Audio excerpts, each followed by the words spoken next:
It's been 4 years since the End SARS protests took place in Nigeria. It's been 4 years of people having to walk around the day with a sense of trepidation, a sense of trauma. Not trauma just by thoughts alone, trauma looking around and always getting to pass the toll gate and always getting to see a police officer across different parts of the country, as well as those who get to cross the toll gate and see the toll gate every day or every week in a place like Lagos. It's been 4 years already since people came out in their number crying the devil, crying all they could cry, lamenting and screaming and gyrating, asking for not too much, asking for the possibility of getting to live life better, getting to live life here happy, getting to live at least in peace, asking for basic amenities, asking for basic care, things ordinarily in the 21st century everybody was supposed to enjoy. Because these things, we didn't come with them. Just like Job will get to say, naked I came from my mother's womb, naked I shall return. And that is the truth of life.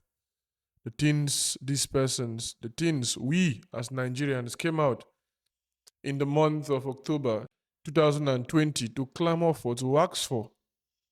Things that we ordinarily should be asking for. Things that we shouldn't have even asked for in the first place. Things that should have been made available for everybody without class being brought into question. Things we never got. Things up until now we have not gotten. Things up until now we have not even come to achieve. Things we still look around and tell ourselves, is it that the black man is completely doomed? Is it that the African is never going to make progress? Is it the case that such as our own people will never get to enjoy the benefits of the technological strides and advancement of the 21st century, of the scientific discoveries that have been made available to us over the years? People begin to ask, is it the case that we would never get stable electricity, a thing we've never had? I'm over 25 and I have not lived in Nigeria a day where there was light 24/7 just in a week. That's even too much. I've never lived in any part of Nigeria where there was steady power supply for 1 week without being in a building that's powered by solar. And so one begins to ask himself, from where to where, Nigeria? From where to where? From where to where? The protest in Nigeria started when people ordinarily got fed up with the whole idea of the brutality caused by a special squad within the police division known as SARS. And there were a whole lot of complaints already being leveled against this group of people. There were a lot of things already that have been going on with this group of people that ordinarily shouldn't be the case, and which still gets to happen in different postures and in different positions and in different structures still within our country, within our dear Nigeria.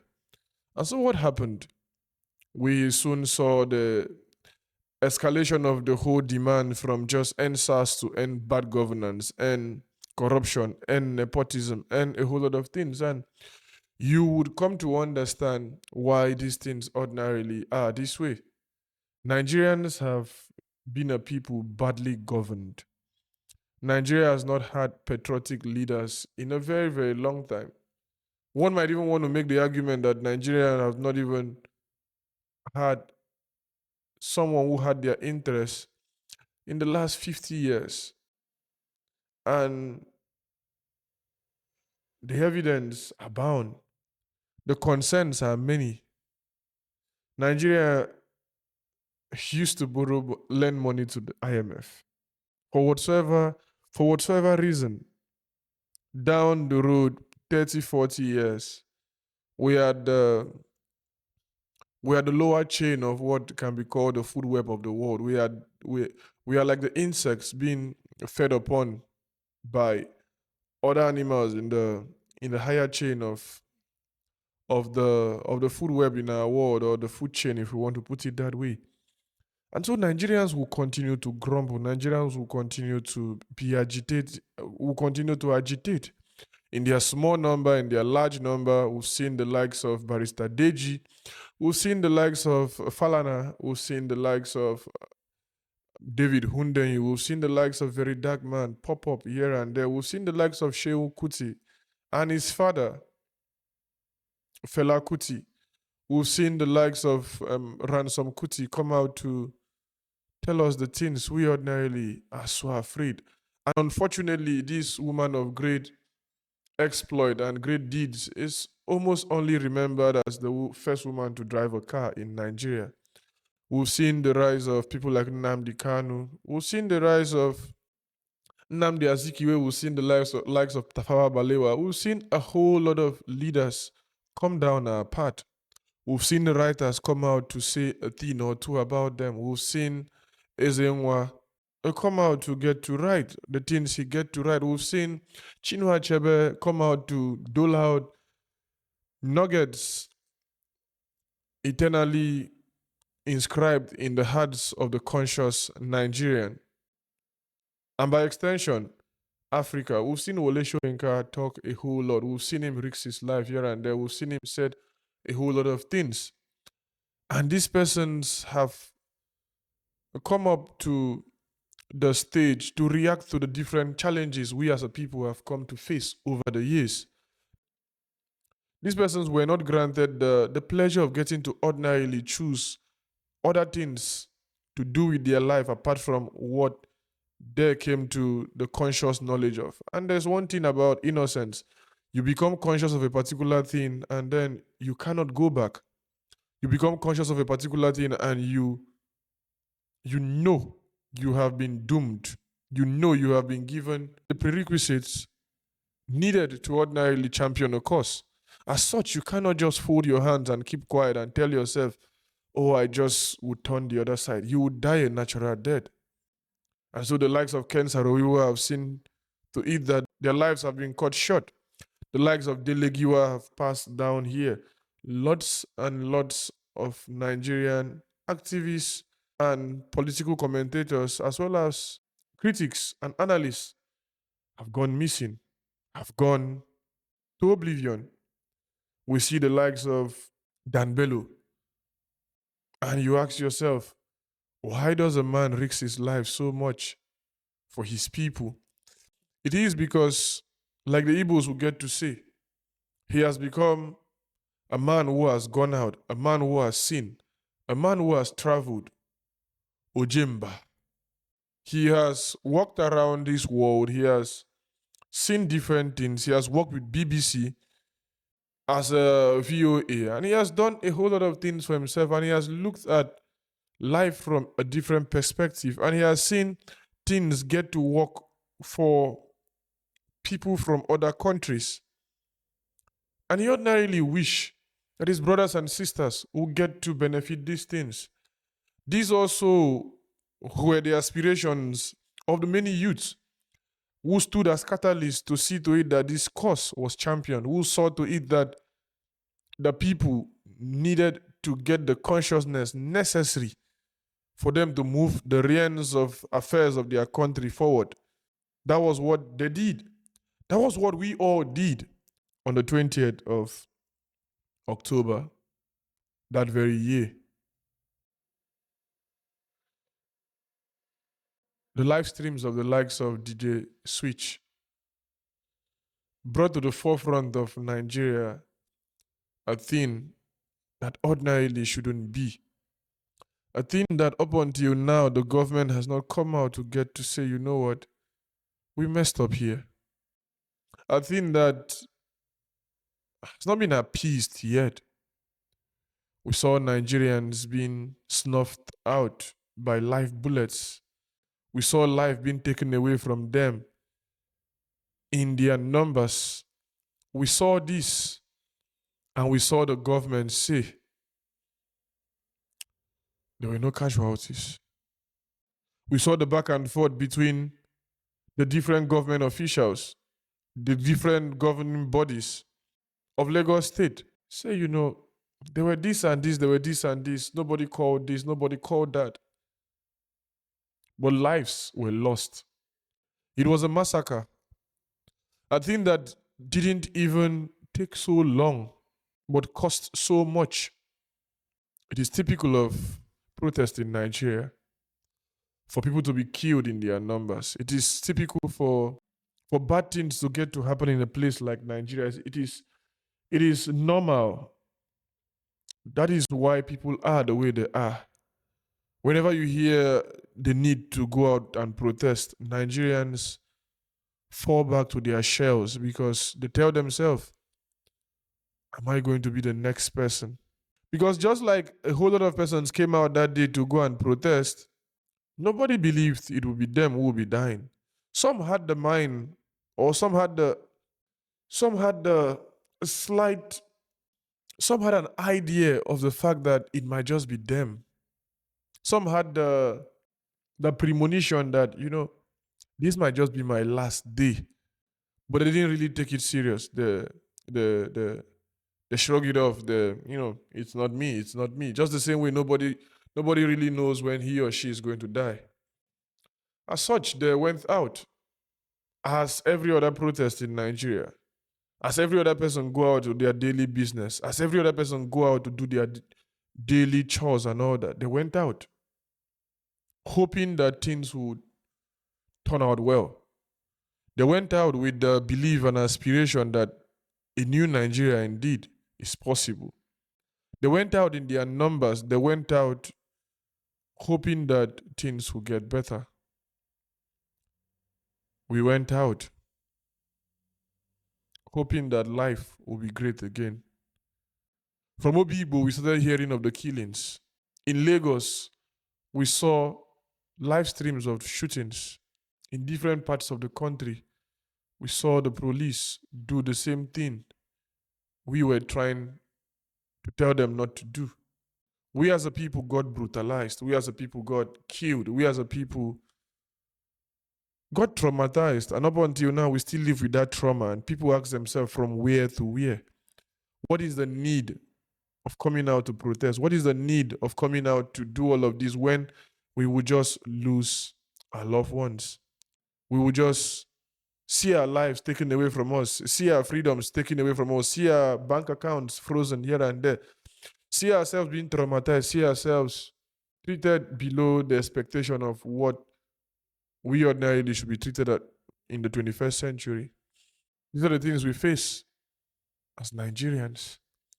These are the things we get to see, and then we get to ask ourselves, Nigeria, from where to where to where? Nigeria, how far? Nigeria, how do we proceed? Nigeria, what must be done? Nigeria, how can we move forward? Nigeria, what do you want us to do? We ask ourselves these questions and our leaders don't give us answers. We ask ourselves these questions and we don't get the necessary answers we need because there's nothing that satisfies authority and gives them the level of pomp and elegance and courage than silence.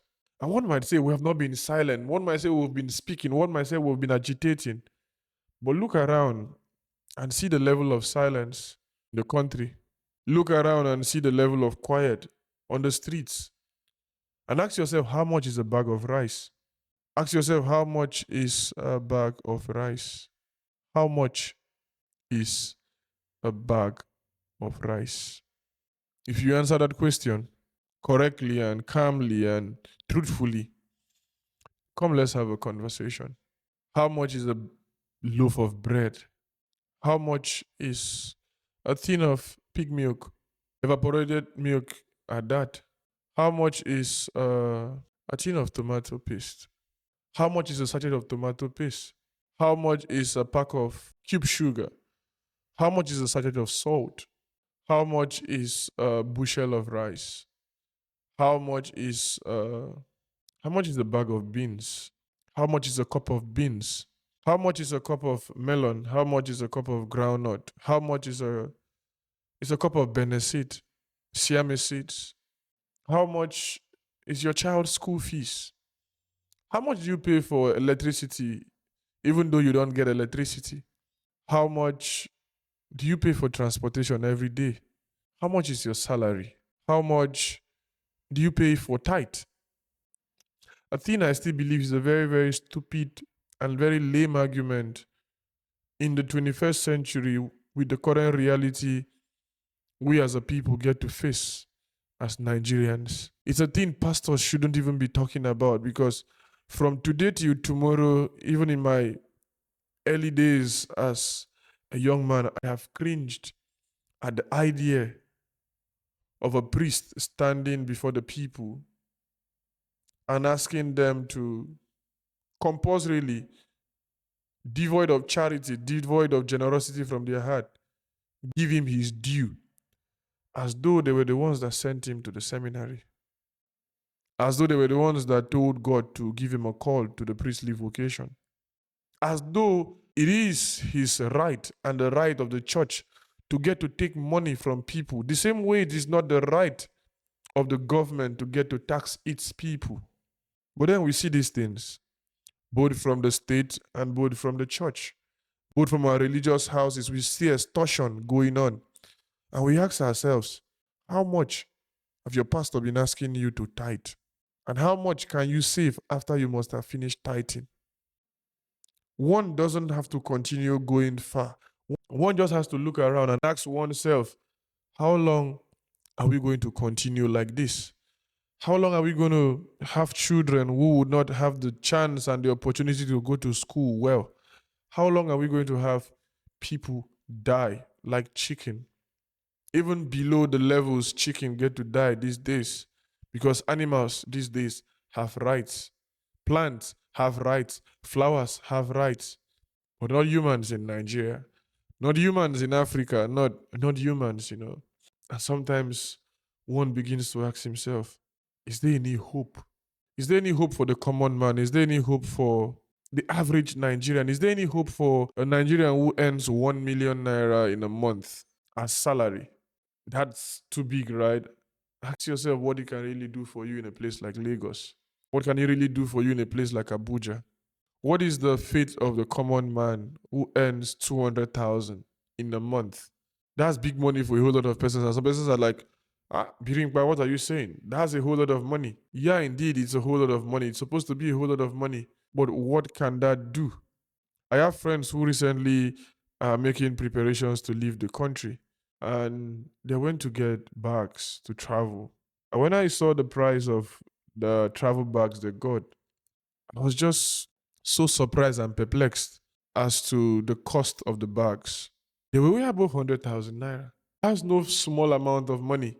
And a whole lot of persons can't boast of 10,000 naira in their account. I'm not talking about kids here. I'm talking about people above 40, above 50, above 30, above 25. And one begins to ask himself, what have we done to deserve this kind of life? What have we done to be where we are? What have we done to see ourselves in this situation? What have we done to see ourselves badly governed? Nothing. Nothing. We haven't done anything. We've not done anything wrong. We just had the misfortune of being born in the wrong place for the wrong reason. We have seen ourselves at the wrong place for the right cause of existence. We've seen our brothers and sisters do these things to us because they are not different people. They are not strangers. They are not people we don't know. They are people we know. We know them. We know them. We know them. We know them so well. We know them so well.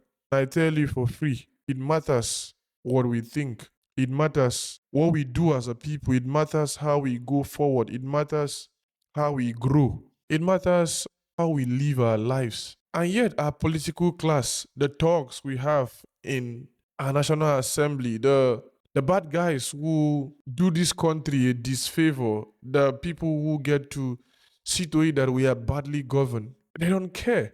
Whether you come out to protest, whether you don't come out to protest, whether you come out to sing songs of, they don't want to do anything. Because they know we are not going to come out in our numbers. Because they know we are not ready yet to face yet another trauma. One begins to ask himself, what way do you want to die? You want to sit down and wait for death? Or you want to go and meet death out there? Confront it and actually have a noble death. A death that will have meaning. A death that will have something tied to it. Just like Akli's mother will get to say, you can stay here, you can get married, live a happy life and die. Or you can go to battle, the world will remember your name. And he indeed went to war. Whether the story is a myth or the story is indeed a thing that happened, you get to see to it that till date, people still talk about Achilles. Not because he was a warrior, not because he was a fine man, because he went to that war and fought. And Troy fell. I saw Jesse fear the Greeks with their gifts. But the Greeks we have not even given us anything. You just have to look at the structures coming up in places like Banana Island. You look at the buildings in Asokoro, and you look at them as stark juxtapositions of buildings in places like Maraba, in places like Makoko, and you ask yourself, these places, they're supposed to be in metropolis, right? But you might want to make the case that Maraba is not in Abuja, it's in Nasarawa State. But how many persons who live in Maraba get to tell you that they live in Nasarawa? They tell you they live in Abuja. That is even too far. If the argument for Maraba would be shrugged off by logical debate, which ordinarily it should be seen as a place in Nasarawa. What about a place like Kubwa? What about life in that particular region? There are no roads from the highway through the inner roads you have in Kubwa to Champion Church. The roads are terrible. The roads are a disaster. The roads are despicable. The roads are annoying. The roads are the typical Nigerian roads. In the 21st century, people still come out and donate money and put things together to see to it that people get to walk around well. Rainy season comes and everywhere is a mess. The dry season comes and everywhere is so dusty and people are stained from head to toe as though they live in the 18th century. Things have not been able to be converted for the good of the average Nigerian. And this is not me hating on the rich. I don't hate the rich. I don't hate the rich. At least not those that made their money legitimately. At least not those that have made their money without exploiting others. These people I don't hate. I hate your brothers and sisters, my brothers and sisters, my uncles and aunties, your uncles and aunties, your fathers and mothers. I hate our relatives who sit down up there and rule this country badly. Who sit in places of power and make poor policies that don't see the light of day, that don't speak the reality of the people. I hate and I detest the system that kill our brothers and sisters. I hate and detest government policies that see to it that our oil don't come from the ground and go to the right source and get refined and the people have fuel. So that the number of persons who die every year due to gas explosions cry in my head, and they cry for justice. And nobody is held accountable. They set up committees every time. They publish white papers. They preside over affairs that never get to improve. They look at things and nothing happens. They sit down, they go for these meetings. DK Chukwumerije will tell us that they wear a tibo, they wear all this pomp, and then nothing happens. They tell us we'll form the committee, we'll form the committee, we'll form the committee, we'll form the committee, we'll form the committee. Every time we keep on forming committees, every time nothing changes, everything remains the way things ordinarily are. Our problems are many, and we know them. It is not the case that Nigerians don't know their problems. It is not the case that we don't know our problems. Just like Steve Biko will get to say, it is a consciousness of our problems that we still don't know. It is the consciousness of the things ordinarily we are supposed to do that we don't know. It is the consciousness of our life that we as a people don't really know, and we don't sometimes really care to know them. We don't even care to see how things get translated into the reality we ordinarily want as a people. As such, we see ourselves going down day by day by day by day. If those persons who set out to go swimming, patrol, a beast so inflammable that one can call it the great inferno in our time and in our world. If those persons were told to hit the streets and get to protest and get to demand accountability from their leaders, I guess they would have said they don't want to die. They would have said, no, it's not really necessary. Not be for my head, oh. But the reverse is the case. You look around Nigeria every day, people are dying. We have to come to this consciousness that people are dying. And we know they are dying. We know people are dying. And we know how they die. And it's very annoying. It's very saddening. From the death of David Hundenyi's father to the way Father Evunugu's father died, or the way Anthony Dim's father died, or the way my father and my grandfather died. Get to see the average Nigeria's experience in your own situation. And you get to imagine if your case can be like this. What will be the case of the person next door? What will be the case and the reality of life for the person across your street? The person who voices nothing, the person who says nothing. As such, we continue to wallow in despondency. We continue to keep ourselves down here and tell ourselves, we cannot make progress. But that's not the truth. We all know we are capable of progress. That is why we set alarms. We all have hope.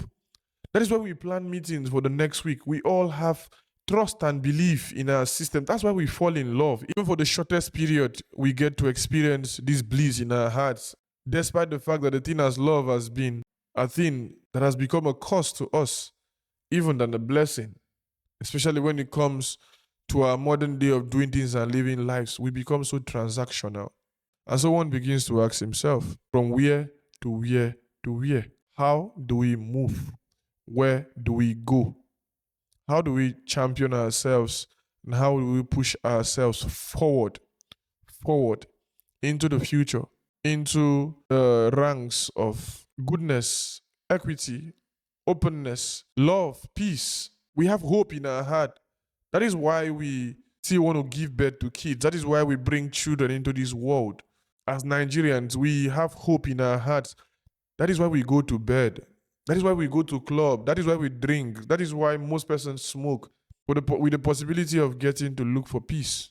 We have hope in our hearts. No matter how you want to judge it, no matter how you want to look at it, we have hope in our body system. We have hope within us. That is why we do the things we do. That is why we are sometimes so patient. But sometimes we ordinarily should know when to call it what it is and look for ways and solutions to our problems. And I think in this we have not really done so much. For a country that is badly governed, that was badly governed still, we saw the same political party come up promising us the same thing Kamala Harris is promising the United States. If you vote me, I will make the country better.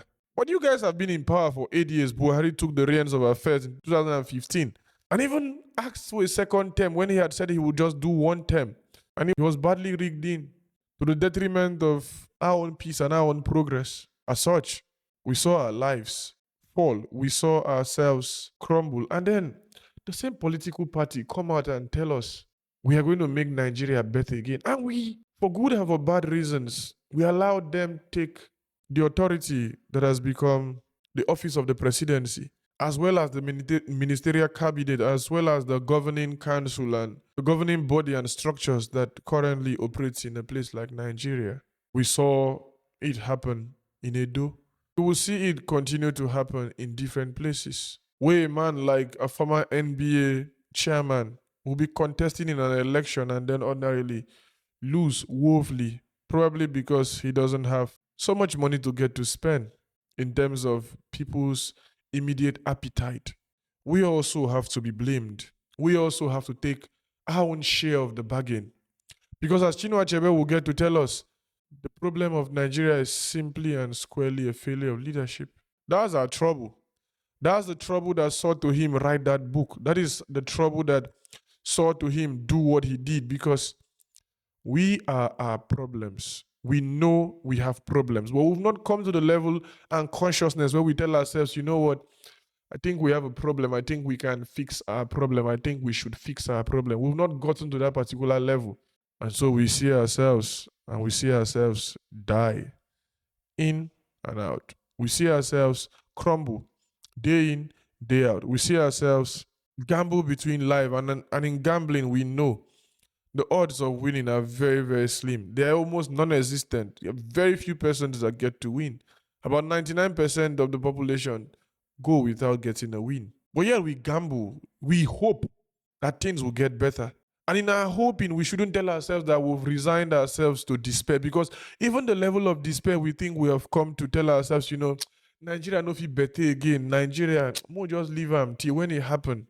Even such assertions are assertions made with the intensity in our hearts or the unconscious hope in our system that one day a Messiah will come. But they're not messiahs they're not messiahs coming to save Nigeria. If you are waiting for them, we would continue to deceive ourselves. If you are waiting for Peter Obi to become the messiah of the country, it's not going to happen. If you are waiting for David Hundeyi to continue to tell you what to do and feed you, and you constantly hearing the sound of his voice and then probably masturbating to it because you just like to hear the sound of people's voice of people you've made demigods, ordinarily people who shouldn't be taking up such positions, political commentators who ordinarily should be doing something else, journalists who should be thinking of how to solve other problems, risking it all, risking their life, risking their popularity and the possibility of being cancelled in different quarters just to continually tell you what to do. But then you ask me, what can we do? What can we do to better our situation? What can we do as a people to better our lives? Answers are many. We have to begin to ask our leaders to be accountable to us. We have to put aside this idea of godfatherism. We have to put aside this idea of we coming to tell ourselves that, you know, the system cannot be changed. Who said so? Apartheid South Africa changed. It changed for good.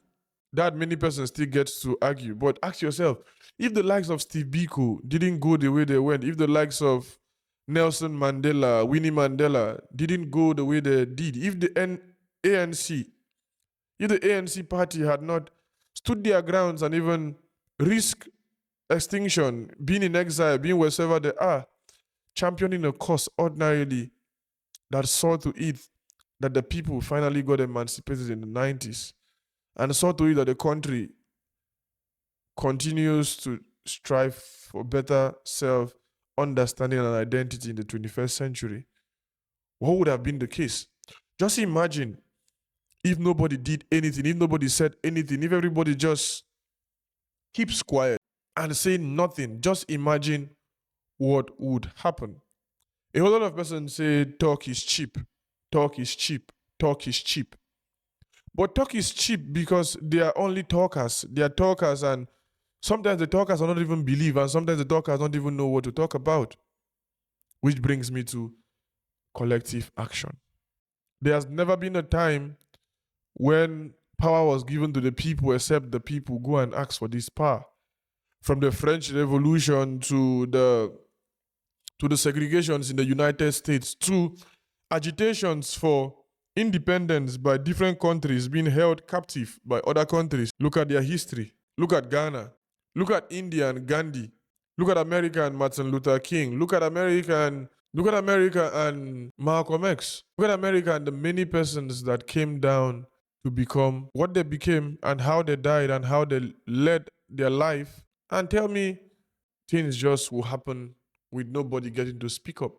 Look at Muhammad Ali's life and look at his idea of resisting force and following his conscience and following his mind, and look at what he has become many years after such events. Those who ordinarily castigated him, in hindsight now have forgotten. They only remembered in relation to what they did to someone like him. Look at all of these things, my brothers and sisters, and tell yourself, Nigeria can only be better if you and I ordinarily come to pay the price today.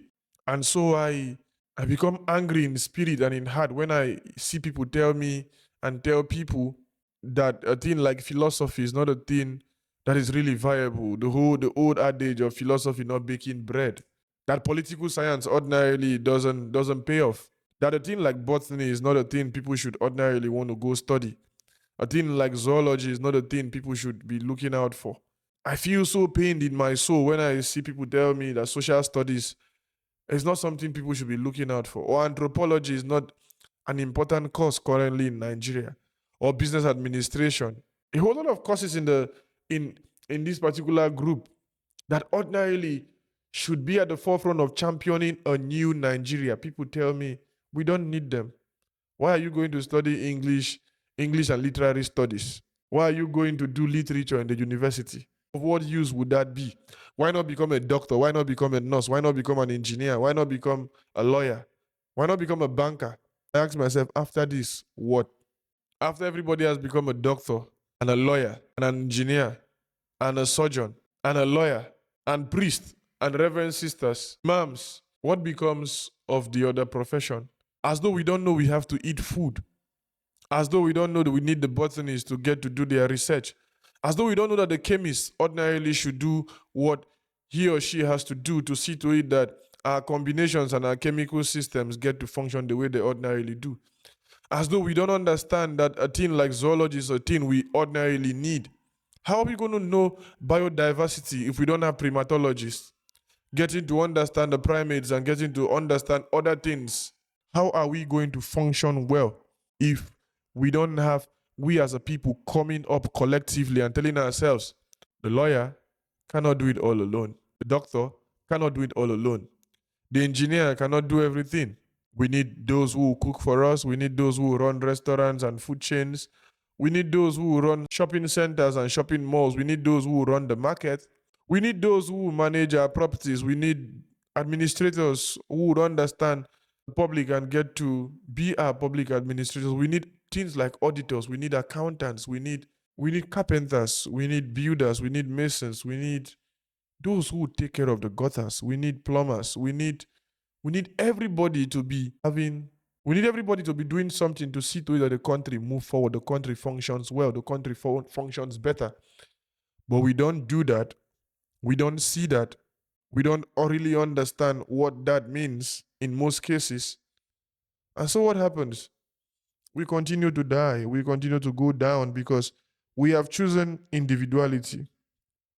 We've chosen our individualism. We've chosen our individual states and our individual standpoints as opposed to the collective interest. And so, just like the tribe, the nation suffers. Just like we being individuals, the collective purpose of our life continues to suffer. And so we've seen Nigerians with money. But these monies have not been able to change and transform to ideas because philosophers have not really been given the chance to have conversations fruitful enough to transfer ideas into practicality, ideas into reality, ideas into products that ordinarily will benefit us. So that we've not had our political commentators ordinarily get to do the jobs they were meant to do. We've not had our chemists given the opportunity to function in labs and get to tell us this particular species is going out of extinction. These are the many things we can get out of Ogbono beyond the soup we get to use it and eat. These are the many things we can get out of okra. These are the many things we can get from out of Ogbamu. These are the many things we can get out of our water leaves. These are the many things we can get out of our forest. We've not seen botanists do that. We've not seen those in the aquatic field get to really come out and tell us, these are the things you can learn from here. We've not seen those who do animal husbandry with the opportunities they need to currently function. And so it is not the case that the courses are not important. It is the case that we've been sold a different idea. We've been sold something non-existent. We've been sold a different reality. We've been sold something we don't need. We've been told these things are not important, but who said so? Tell me a country that functions well without a well-grounded philosophical ideology leading their particular cause. Tell me which human being leads a peaceful, normal life without a philosophy consciously or unconsciously embedded in the day-to-day environment and activities of his life. Tell me how a people become morally upright, ethically on the side of good without having philosophers get to probe the ways, norms, and cultures these people get to live in. But you find People in Nigeria tell you these courses are stupid. They tell you chemistry is not worthy to be studied. What is biology? What is archaeology? What is anatomy? What is physiology? What do you get to do with radiology? What do you get to do with these courses? Go and study something very good. Go and study something very important. And one might just begin to laugh at our sheer level of hypocrisy and stupidity in the ways we get to say things. But that's a conversation for another day. But just know the country cannot move forward if we all don't come together to tell ourselves we ordinarily must move forward. We ordinarily must make progress. We ordinarily must grow.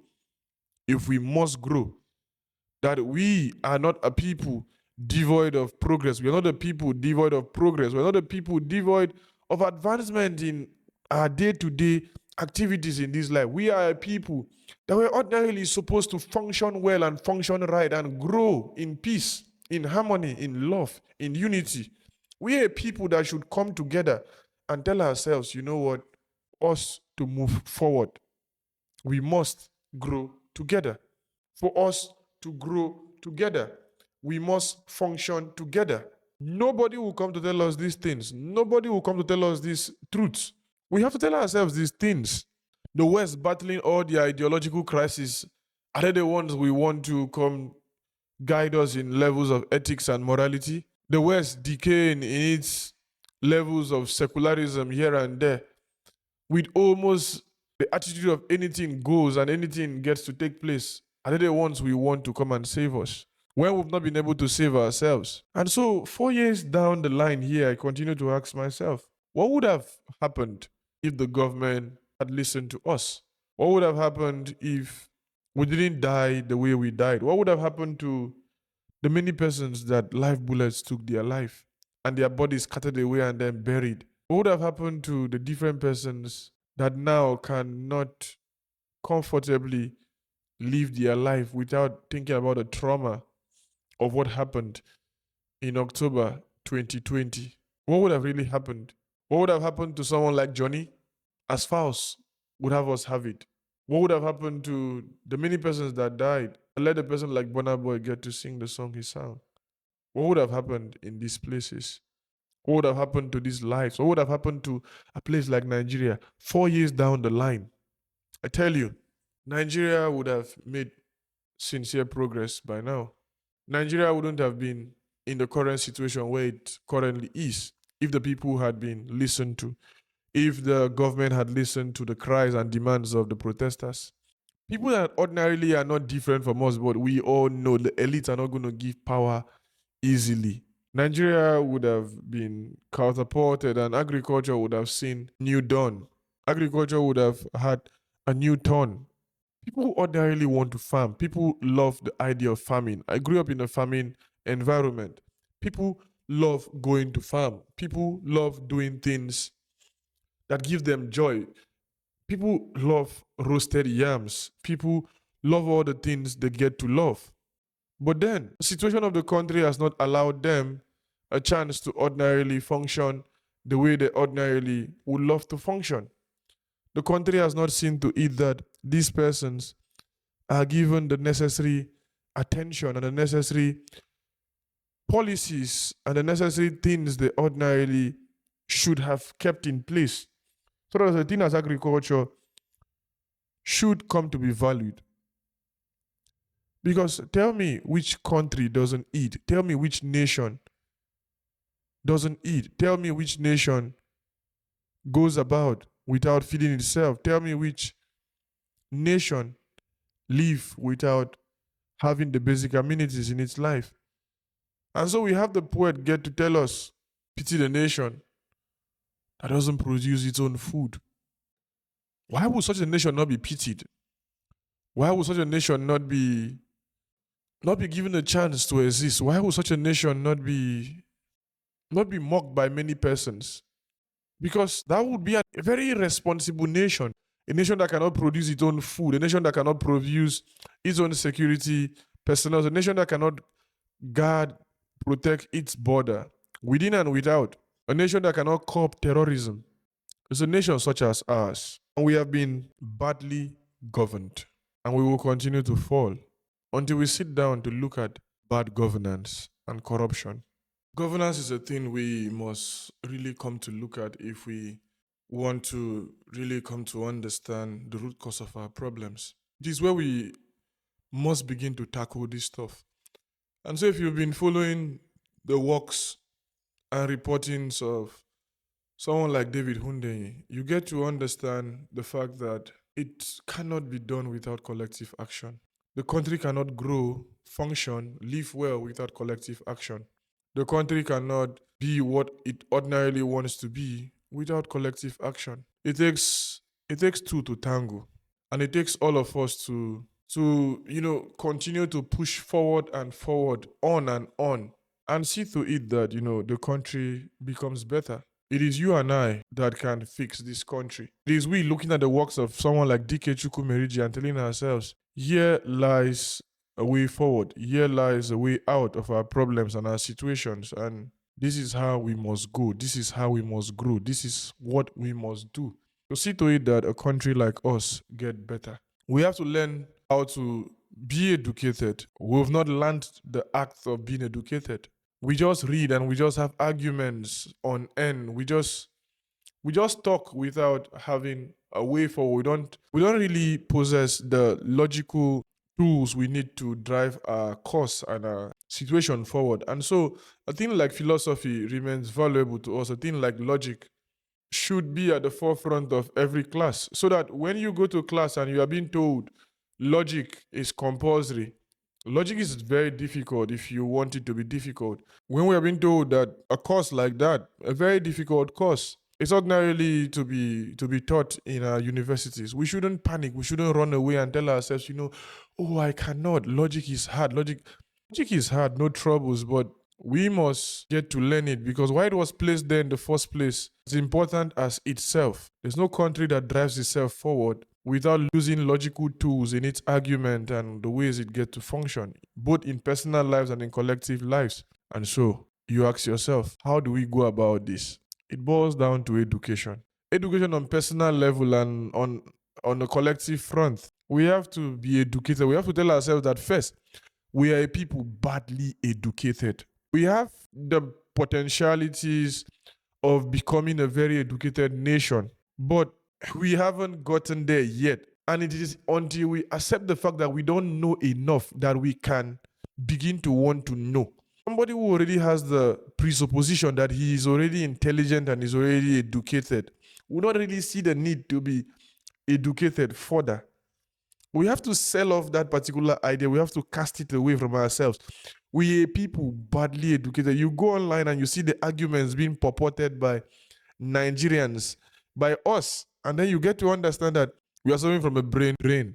We are suffering from the decisions and the policies set by our leaders over the years. We are suffering from a lack of proper education. We are not properly educated. And it's not me being sarcastic, yet it's me being very, very realistic. We are not so educated as a people, and we must begin to look at ways we can champion ourselves and catapult ourselves out of this.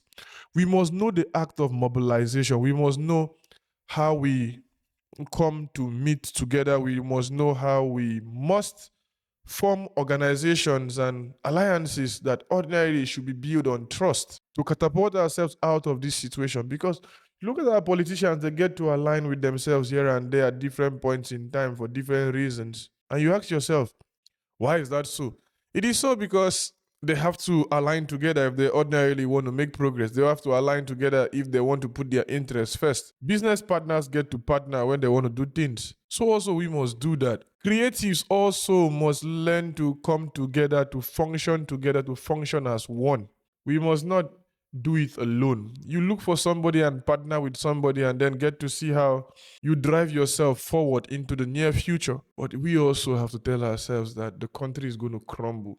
Even those who are making so much money out of the country at the moment, who are milking the country dry, who are making bad decisions, should also tell themselves that when the chips are down, when all is said and done, we can only be Nigerians as far as we can only be Nigerians. Despite wherever one gets to go to, wherever one becomes a citizen, whether somebody becomes French, I don't know how somebody becomes French. whether somebody becomes Polish, whether somebody becomes American, whether somebody becomes English, whether somebody becomes Finnish, whether somebody becomes Swedish, whether somebody becomes whatever somebody becomes as it concerns naturalization, as it concerns getting a citizenship in a different location, it goes a long way to say that you are a Nigerian Finnish. You're a Nigerian who becomes American. You're a Nigerian who becomes Polish. A Nigerian who becomes a Portuguese. You're a Nigerian who becomes a German. You're a Nigerian who becomes a Belgian. You're a Nigerian who becomes an Englishman. You're a Nigerian who becomes a Russian,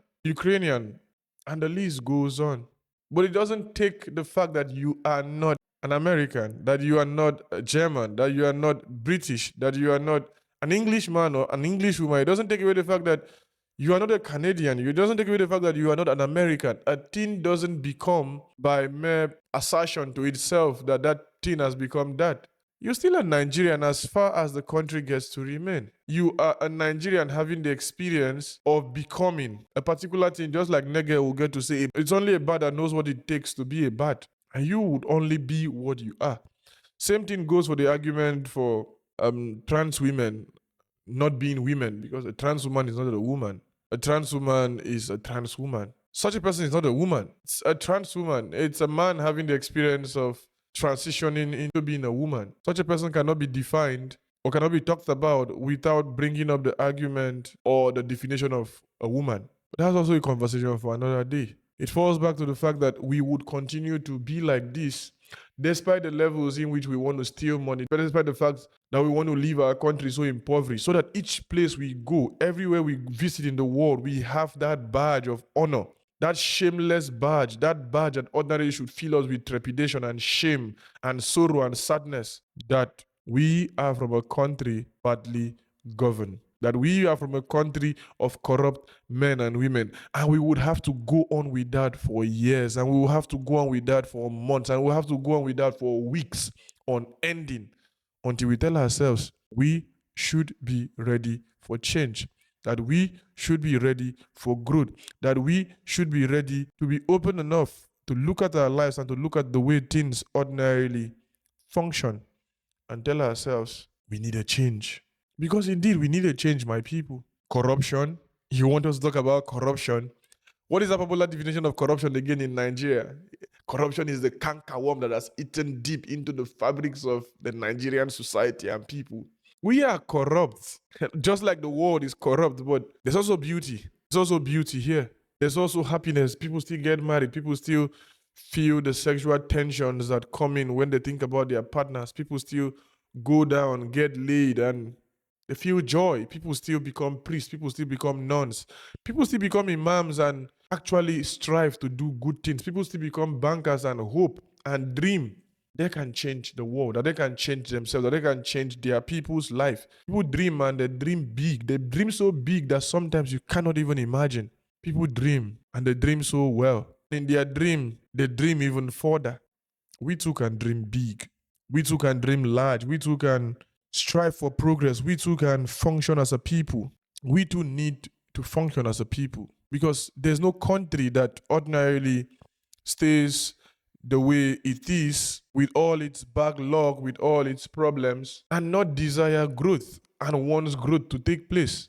And so the elections are coming up. They are brewing their guys. They are grooming their people. They are going to push them more into the governing aspects of our lives. What about we having the balls enough to want to contest? What about we as a people having desire to run for public offices? And for those who get elected and those who get nominated into places of honor and places of responsibilities, it falls on us to really look up to ourselves and tell ourselves, you know what, I don't think I want to mess up. I don't think I want to mess around, because my brothers are looking up to me. My sisters are looking up to me. And I shouldn't mess things up, because it doesn't make sense to mess things up.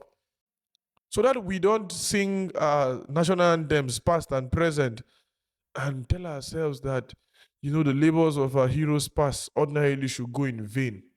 Because they shouldn't go in vain. Our heroes led lives that we should emulate within the confines and the limits of what they had. Our heroes past led lives worthy of emulation. These men and women tried within the limits of their resources. to bring about a whole lot of things. And so somebody begins to read Chinua Achebe is no longer at ease, a man of the people, and begin to see the tension in these books and the times in which Chinua Achebe lived, walked, and left our world. And one asks himself, what has really changed? I will tell you things that have changed. If Chinua Achebe never sat down to write the way he wrote, someone like me probably wouldn't have come to the level of consciousness I've come to embrace in my life. Chimamanda Ngozi Adichie would not have had the necessary spark she had to ordinarily write. I'm not saying it wouldn't have been possible, but the chances, the odds would have been slimmer.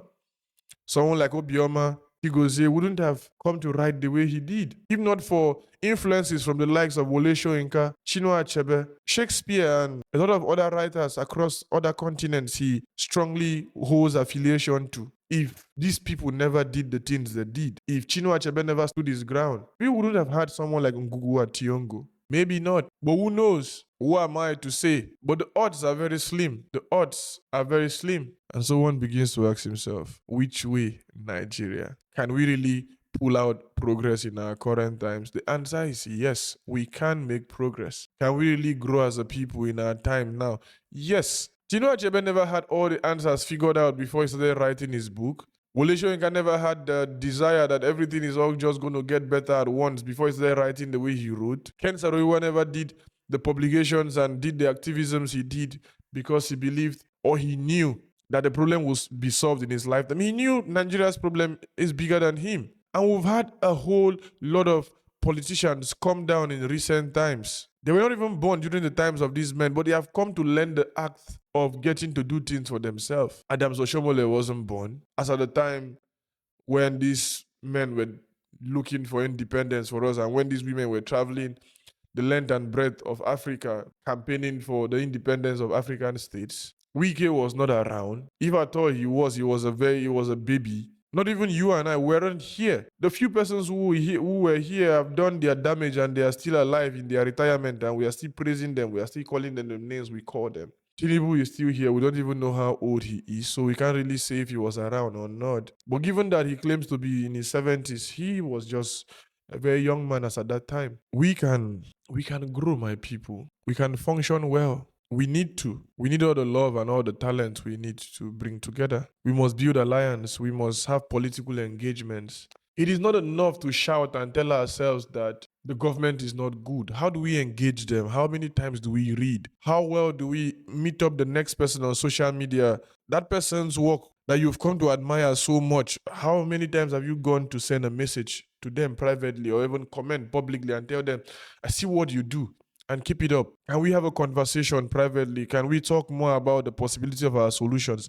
Because that's the only way we can come out. Prayers are good as much as they grant comfort to the immediate sorrows of people. But one begins to ask himself, in the realms of geopolitics and all that, how well and how much can we pray without ordinarily wanting to take actions? Because I think we pray too much and we feel too little. We pray too much and we act too less. We misappropriate the things. We spend almost all our times in vigils. We spend almost all our times in prayer houses.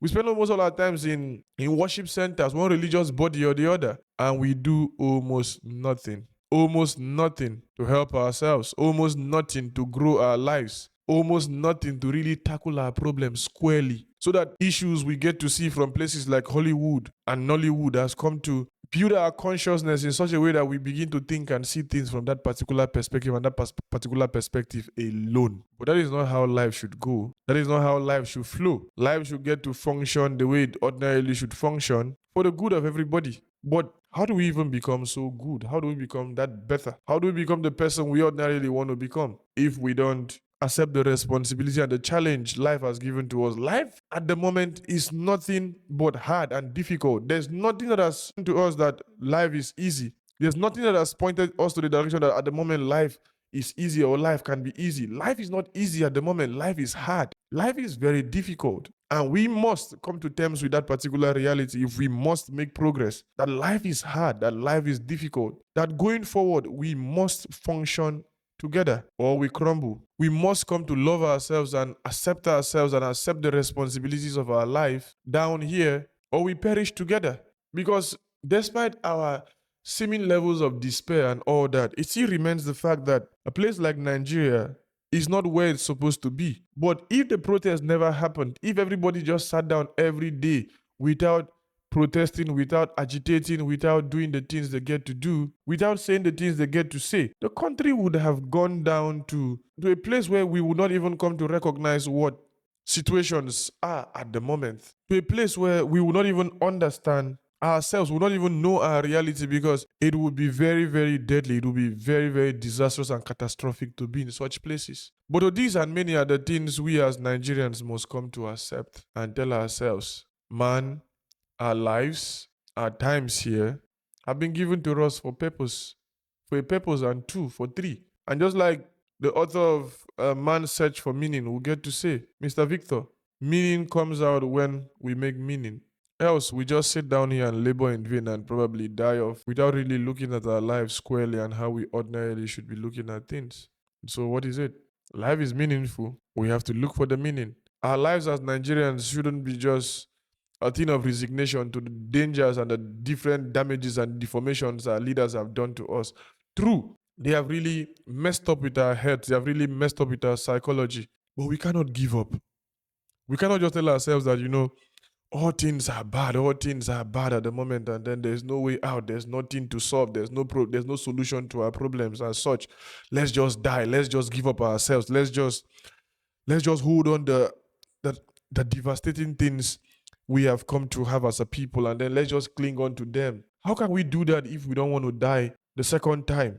How do we do that if we ordinarily want to just die once? Because in as much as we continue to consign ourselves to our realities and tell ourselves that we know we suffer, our sufferings are enormous, we know we have gone through pain, we've gone through shame, we've gone through sorrows, we've gone through all the bad things we've gone through, and we are fine with that. If we do that to ourselves, we kill ourselves slowly, and we die from excruciating pains and excruciating forms of lamentations over and over and over and over again. We must help our lives. We must help ourselves. We must grow as a people. We must function well. We must grow together if we want to stand strong and if we want to stand tall. We must come to love ourselves. We must come to accept ourselves the way we are. We must come to do good to those who love us. We must come to do good to each and every one of us. Because indeed it matters how we think, who we are, how we should go, how we should grow, how we shouldn't, how we must progress, how we shouldn't progress. Because tell me, which nation makes progress dividing its people? No nation. I have not seen one. Not one. I haven't seen. If you've seen, please let me know. I have not seen a nation that can stand dividing its own people, killing its own people, killing its own children. It doesn't happen. Not today, not tomorrow, not next week. It's not going to happen. And so to our brothers and sisters in the upper echelon of life, in the hierarchies we have created or we have allowed to come to be, as you go about partying, as you go about flaunting your wealth before the poor masses, as you go about terrorizing and oppressing people, doing less of what you meant to do and doing more of the things you're not supposed to do. Know this, people are dying, and you also will live. You also will leave this earth. You also will die. And you might die in a very, very excruciating way. And I know you don't care. I know you are Machiavellian to a fault. I know you've given up the prospect of any rewards or karma. I don't even believe in karma. I know you've given up in the prospect of returns and how life can go. But come on, look at it. Isn't it too bestial for you to just want to live life and live life the way you want to live life, as though that is all? Does the suffering of the next man really touch you? Does the pain of the next woman really get to affect you? Do you really get to know how Nigerians get to live life? I saw the viral tweet of Ojikalu talking about that Tinubu comes out in the night sometimes to get to observe how Nigerians ordinarily are faring and are going through pain. And I'm like, are we joking? Politics have become almost everything it shouldn't ordinarily become.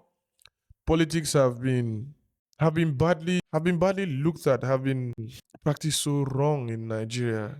Not as though the politics practice in the world is anything close to perfect, but the ones we've had as a people, the ones we've come to accept as Nigerians, they have not helped matters. They have not helped us solve our problems. They are beneath our understandings and our claims of humanity. They are despicable, to say the least. But we keep moving. We keep pushing forward. We keep making strides and trying to see how we can advance and make our life better. But one thing we mustn't do is to give up. Giving up is the most disastrous of things that ordinarily would happen to us. Giving up would be us giving up. And it doesn't make sense that we would come to give up. It is not a thing we should do. It is not a thing we must do, because Nigeria can function. I believe Nigeria can grow. I believe a new Nigeria is possible. With all my heart, with all my mind, with all my sinew, with everything I have.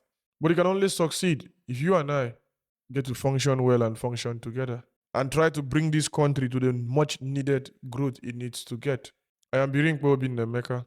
I am your brother. If you do like this video, please like, comment, and share. See you next time.